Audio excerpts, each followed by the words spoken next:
Guys, ഞാൻ ഇപ്പോൾ ഇതൊരു പിള്ളേരെ കളിയാണ്. പിള്ളേരെ കളി എന്ന് വിചാരിച്ചാൽ അത് ജസ്റ്റ് ഒന്ന് ശ്രദ്ധിച്ചവരും കണ്ടതാണ്. ഈ പിള്ളേർ അത് കണ്ട, ആ നീളം വെച്ച ആ ചെക്കനും ഒരു ചെക്കനും കൂടിയുണ്ട്. ഇവർ രണ്ടും ചെറിയ ചാപ്പയാക്കി, ഇതാ ചെറിയ ഇത്.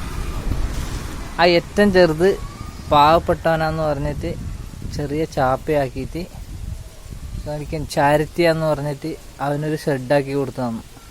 ഒരു വീട്, പാവപ്പെട്ട ആളെ സഹായിക്കാൻ ഒരു ഷെഡ് എന്ന് പറഞ്ഞിട്ട് ഷെഡാക്കി കൊടുത്ത്. എന്നിട്ട് ഈ ഷെഡിൻ്റെ പണിയെല്ലാം കഴിഞ്ഞിട്ട് പറയുന്നത് 2000 റുപ്യ വേണം ഇതിൻ്റെ അകത്ത് താമസിക്കാൻ, 2000 റുപ്യ കൊടുക്കണം എന്നാണ് ഈ പിള്ളേർ പറയുന്നത്. ഇതാ ബാഗെല്ലാം. ഇവരാണ് ഈ ഷെഡ് എടുത്തു കൊടുത്തത്. ചാരിറ്റീൻ്റെ ഭാഗമായിട്ട് എടുത്തു കൊടുത്തു എന്നാണ് പറഞ്ഞത്. പാവപ്പെട്ട ചെക്കൻ ഇതാണ്, ഈ ചെക്കനാണ് ഈ ഷെഡ് എടുത്തു കൊടുത്തത്. ഈ ഷെഡിൽ താമസിക്കണമെങ്കിൽ 2000 റുപ്യ വേണമെന്ന് പറയുന്നത്. ഇവനാന്ന് പറഞ്ഞത് 2000 റുപ്യ വേണം. ഇവൻ എന്താ ചെയ്യേണ്ടത് നിങ്ങൾ പറയണം ഗൈസ്. ഇതാ, നീ പറ, ആരാ നിന്നോട് പൈസ ചോദിച്ചേ? എത്ര പൈസ തരാൻ പറഞ്ഞേ? എത്ര പൈസ എന്നോട് ചോദിച്ചേ ഈ ചാപ്പക്ക് താമസിക്കാൻ? പറ, എത്ര പൈസ എന്നോട് ചോദിച്ചേ?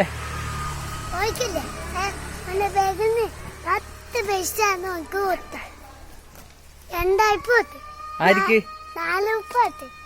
2000 റുപ്യ തരണം പറഞ്ഞ?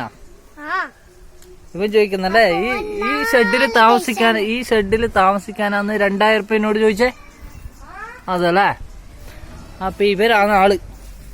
ഇവനാണ് ചാരിറ്റീൻ്റെ ഭാഗമായിട്ട് ആക്കി കൊടുത്താവല്ലോ ഈ ഷെഡ്. പാവങ്ങളെ സഹായിക്കാനും വേണ്ടിയിട്ടും പറഞ്ഞിട്ട് ഷെഡാക്കിയിട്ട്. അതെയല്ലേ, മാരാണ് വില്ലന്മാര്. എന്താ